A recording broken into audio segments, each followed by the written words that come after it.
Hello everyone and welcome back to Turner's Tutoring. I'm Mr. Turner with our next section of Esperanza Rising. If you are watching this video and you like these read-alouds and you like the education videos that I'm doing, please check all of our videos out if you haven't done so, and please definitely like the video and subscribe.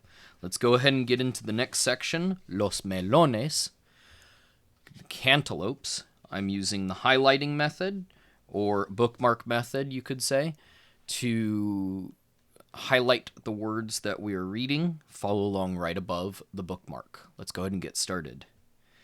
They reached the border of Mexicali in the morning. Finally, the train stopped moving and everyone disembarked. The land was dry and the panorama was barren, except for date, palms, cactus, and an occasional squirrel or roadrunner. The conductors herded everyone into a building where they stood in long lines waiting to pass through immigration. Esperanza noticed that the people in the first cars were escorted to the shortest lines and passed through quickly. Inside, the air was stagnant and thick with the smell of body odor. Esperanza and Mama, their faces shiny with grime and perspiration, looked tired and wilted, and they slumped with even the slight weight of their valises. The closer Esperanza got to the front, the more nervous she became. She looked at her papers and hoped they were in order. What if the officials found something wrong? Would they send her back to her uncle's? Would they arrest her and put her in jail? She reached the desk and handed over the documents. The immigration official seemed angry for no reason. "Where are you coming from?" She looked at Mama, who was behind her. "We are from Agua Calientes," said Mama, stepping forward. "And what is your purpose for entering the United States?" Esperanza was afraid to speak. What if she said the wrong thing? "To work," said Mama, handing him her documents as well. "What work?" demanded the man. Mama's demeanor changed. She stood up straight and tall and deliberately blotted her face with a handkerchief. She looked directly into the official's eyes and spoke calmly as if she were giving simple directions to a servant. "I am sure you can see that everything is in order. The name of the employer is written there. People are expecting us." The man studied Mama. He looked at their faces, then the pages, then their faces again. Standing tall and proud, Mama never took her eyes from his face. Why was it taking so long? Finally, he grabbed the stamp and pounded each page with the words Mexican National. He shoved their papers at them and waved them through. Mama took Esperanza's hand and hurried her toward another train. They boarded and waited an hour for all the passengers to get through immigration. Esperanza looked out the window. Across the tracks, several groups of people were being prodded onto another train headed back toward Mexico. "My heart aches for those people. They came all this way just to be sent back," said Mama. "But why?" asked Esperanza. "Many reasons. They had no papers, false ones, or no proof of work, or there might have been a problem with just one member of the family, so they all chose to go back instead of being separated." Esperanza thought about being separated from Mama and gratefully took her hand and squeezed it. Almost everyone had boarded except Alfonso, Hortensia, and Miguel. Esperanza kept looking for them, and she became more anxious with each passing minute. "Mama, where are they?" Mama said nothing, but Esperanza could see worry in her eyes, too. Finally, Hortensia got on. The train's engines began to chug. Her voice tense. Esperanza said, "What happened to Alfonso and Miguel?" Hortensia pointed out the window. "They had to find some water." Alfonso was running toward the train with Miguel close behind, waving the secret package and grinning. The train slowly started moving as they hopped on. Esperanza wanted to be angry at them for making her anxious. She wanted to yell at them for waiting until the very last minute, just so they could find water for their package that was probably nonsense anyway. But looking from one to the other, she sat back, limp with relief, happy to have them all together surrounding her, and surprised that she could be so glad to be back on the train. Anza, we're here. Wake up. She sat up groggily, barely opening her eyes. What day is this? She asked. You've been asleep for hours. Wake up. It is Thursday, and we are here in Los Angeles. Look, there they are, said Alfonso, pointing out the window. My brother Juan and Josefina, his wife, and his children, Isabel and the twins. They have all come. A campesino family waved to them.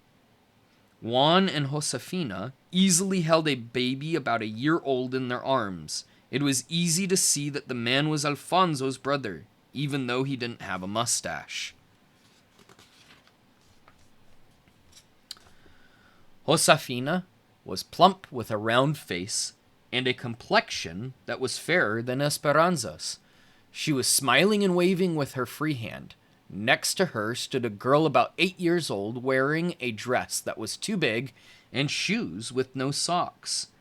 Delicate and frail, with big brown eyes, long braids, and skinny legs, she looked like a young deer. Esperanza couldn't help but think how much she looked like the doll Papa had given her. There was much hugging among all the relatives. Alfonso said, Everyone, this is Senora Ortega and Esperanza. Alfonso, please call me Ramona. Yes, of course, Senora. My family feels like they know you because we have all written letters about you for years. Mama hugged Juan and Josefina and said, Thank you for all you have done for us already. Miguel teased his cousin, pulling her braids. Esperanza, this is Isabel. Isabel looked at Esperanza, her eyes wide with wonder, and in a voice that was soft and whispery, said, Were you really so very wealthy? Did you always get your way and have all the dolls and fancy dresses you wanted? Esperanza's mouth pressed into an irritated line. She could only imagine the letters Miguel had written. Had he told Isabel that in Mexico they stood on different sides of the river? The truck is this way, said Juan. We have a long ride. Esperanza picked up her valise and followed Isabel's father. She looked around and was relieved to see that compared to the desert, Los Angeles had lush palms and green grass, and even though it was September, roses were still blooming in the flower beds. She took a deep breath. The aroma of oranges from a nearby grove was reassuring and familiar. Maybe it wouldn't be so different here. Juan, Josefina, Mama, and Hortensia crowded onto the front seat of the rickety truck. Isabel, Esperanza, Alfonso, and Miguel sat in the truck bed with the babies and the 2 red hens. The vehicle looked like it should be hauling animals instead of people, but Esperanza had said nothing to Mama. Besides, after so many days on the train, it felt good to stretch out her legs. The old jalopy rocked and swayed as it climbed out of the San Fernando Valley, weaving up through hills covered with dried-out shrubs. She sat with her back against the cab, and the hot wind whipped her loose hair. Alfonso tied a blanket across the wooden slates to make a canopy of shade. The babies, Lupe and Pepe, a girl and a boy, were dark-eyed cherubs with thick mops of black hair. Esperanza was surprised at how much they looked alike. The only difference was the tiny gold earrings in Lupe's ears. Pepe crawled into Esperanza's lap, and Lupe into Isabel's. When the baby fell asleep against Esperanza, his head slid down her arm, leaving a stream of perspiration. "Is it always so hot here?" she asked. "My papa says it is the dry air that makes it so hot, and sometimes it is even hotter," said Isabel. "But it is better than living in El Centro, because now we do not have to live in a tent." "A tent?" "Last year we worked for another farm in El Centro, in the Imperial Valley, not too far from the border. We were there during the melons. We lived in a tent with a dirt floor and had to carry water. We cooked outside, but then we moved north to Arvin. That's where we're going now. A big company owns the camp. We pay $7 a month, and my papa says it is worth it to have piped in cold water and electricity and a kitchen inside. He says the farm is 6,000 acres. Isabel leaned toward Esperanza and grinned as if she were telling a big secret. "And a school. Next week I get to go to school, and I will learn to read. Can you read?" "Of course," said Esperanza. "Will you go to school?" asked Isabel. "I went to private school and started when I was 4, so I have already passed through level 8. When my grandmother comes, maybe I will go to high school." "Well, when I go to school, I will learn in English," said Isabel.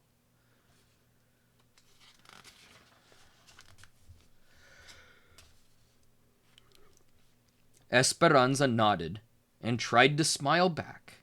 Isabel was so happy she thought about such little things. The brown, barren mountains rose higher, and a red-tailed hawk seemed to follow them for miles. The truck rattled up a steep grade past sparse, dry canyons, and Esperanza's ears began to feel full and tight. "How much longer?"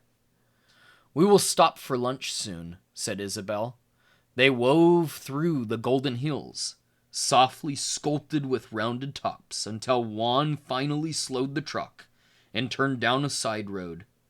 When they came to an area shaded by a single tree, they piled out of the truck, and Josefina spread a blanket on the ground, then unwrapped a bundle of burritos, avocados, and grapes. They sat in the shade and ate. Mama Hortensia and Josefina chatted and watched the babies while Isabel lay down on the blanket between Alfonso and Juan. She was soon asleep. Esperanza wandered away from the group, grateful not to be rocking in a truck or a train. She walked to an overlook. Below, canyons plunged to an arroyo, a silver line of water from an unknown river. It was quiet and peaceful here, the sweet silence broken only by the swish of dried grasses from the wind. With her feet solid on the ground for the first time in many days, Esperanza remembered what Papa had taught her when she was little. If she lay on the land and was very still and quiet, she could hear the heartbeat of the valley. "Can I hear it from here, Papa?" She stretched out on her stomach and reached her arms to the side, hugging the earth. She let the stillness settle upon her and listened. She heard nothing. "Be patient," she reminded herself, "and the fruit will fall into your hand." She listened again, but the heartbeat was not there. She tried one more time, desperately wanting to hear it, but there was no reassuring thump repeating itself. No sound of the earth's heartbeat, or Papa's. There was only the prickly sound of dry grass. Determined, Esperanza pressed her ear harder to the ground. "I can't hear it," she pounded the earth. "Let me hear it." Tears burst from her eyes as if someone had squeezed an overripe orange. Confusion and uncertainty spilled forth and became an arroyo of their own. She rolled on her back, her tears warming down her face into her eyes, seeing nothing but the vast sky in dizzying swirls of blue and white. She began to feel as if she were floating and drifting upward. She lifted higher, and part of her liked the sensation, but another part of her felt untethered and frightened. She tried to find the place in her heart where her life was anchored, but she couldn't. So she closed her eyes and pressed the palms of her hands against the earth, making sure it was there. She felt as if she were falling, careening through the hot air. Her skin perspired, and she felt cold and nauseous. She took short breaths, heaving in and out. Suddenly, the world went black. Someone hovered over her. She sat up quickly. How long had she been in the darkness? She held her pounding chest and looked up at Miguel. "Anza, are you all right?"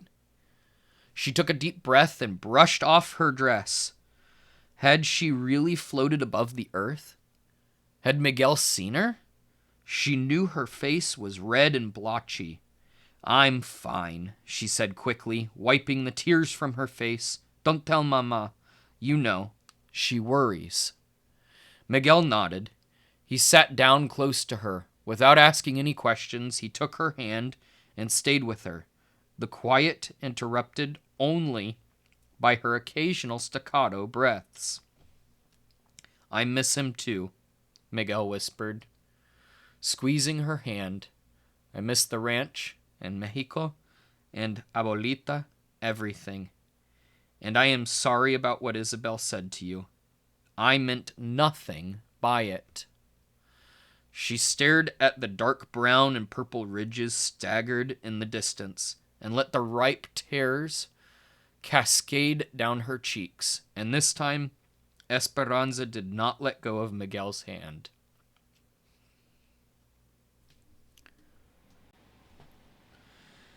They were heading down a steep grade on Highway 99 when Isabel said, "Look!"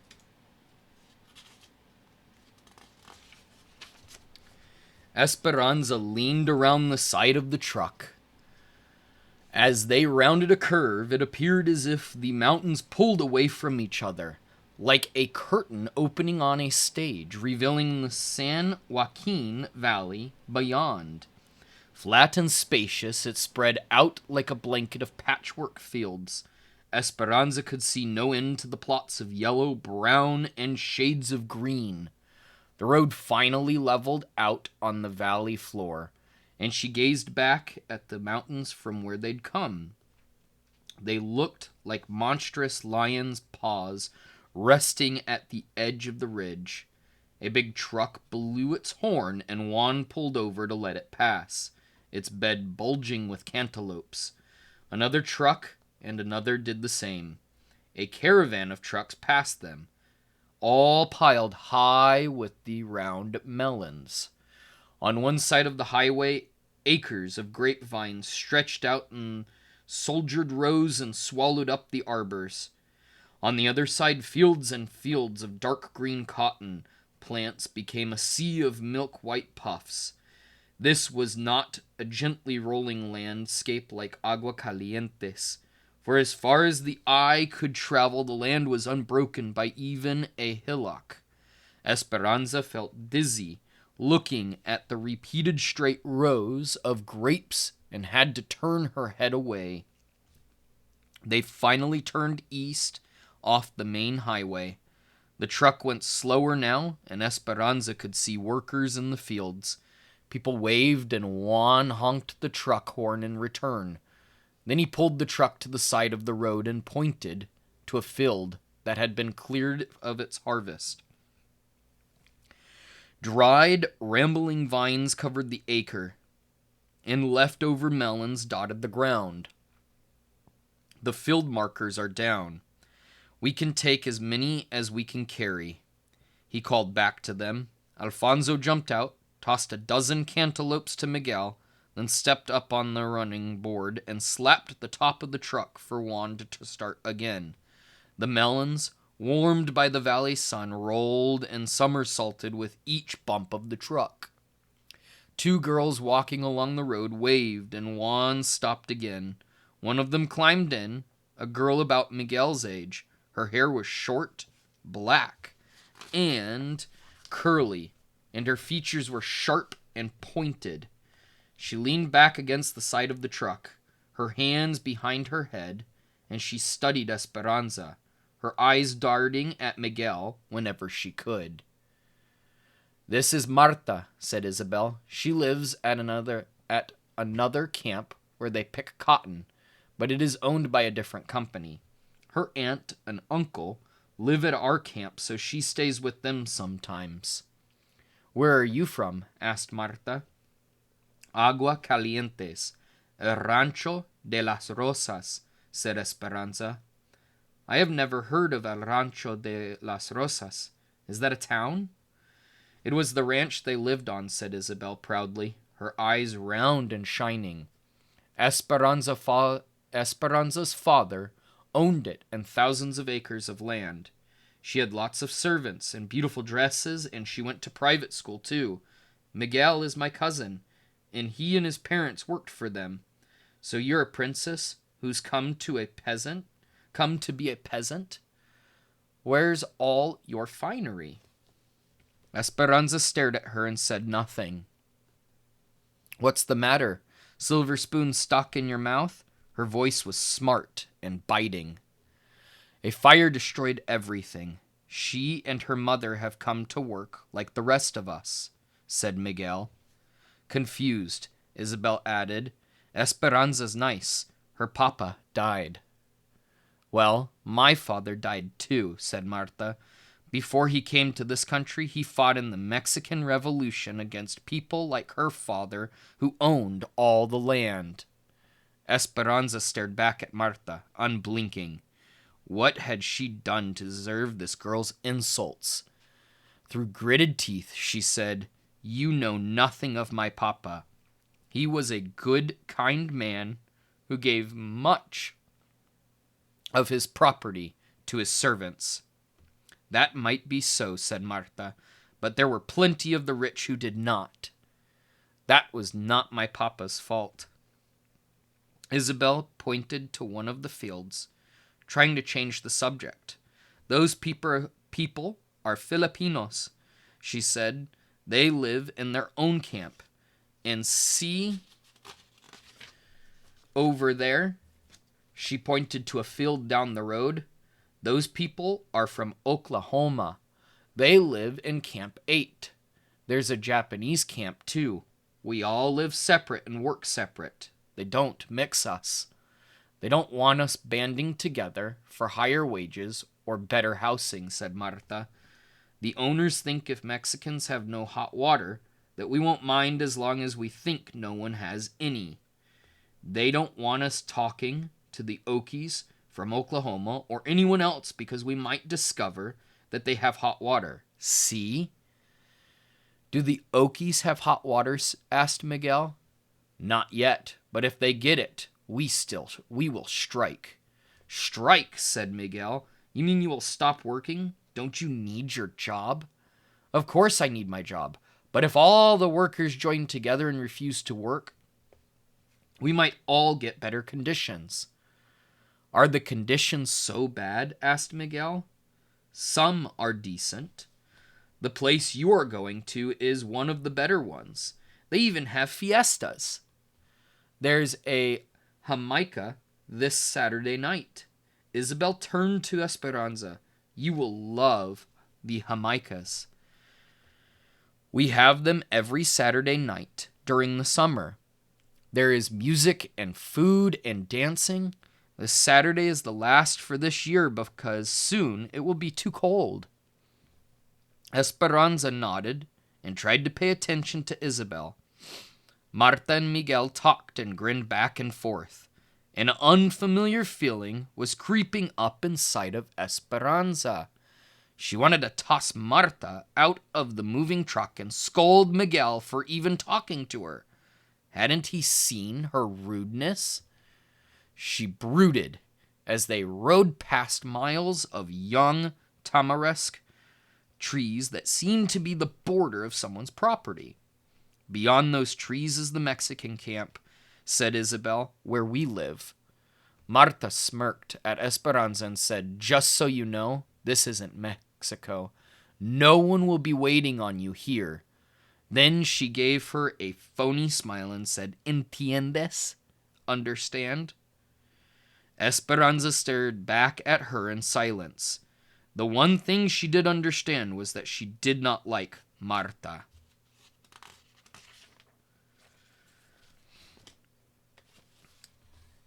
That was Los Melones of Esperanza Rising. Thank you once again for joining me for our read-alouds of this novel, Esperanza Rising, by Pam Munoz Ryan. If you like these read-alouds or you like any type of education videos, please check us out if you haven't done so already. Definitely like the video and subscribe to show YouTube that you want to see more and to help us grow the channel. Thank you for joining me. I'm Mr. Turner with Turner's Tutoring, wishing you a fantastic rest of your day.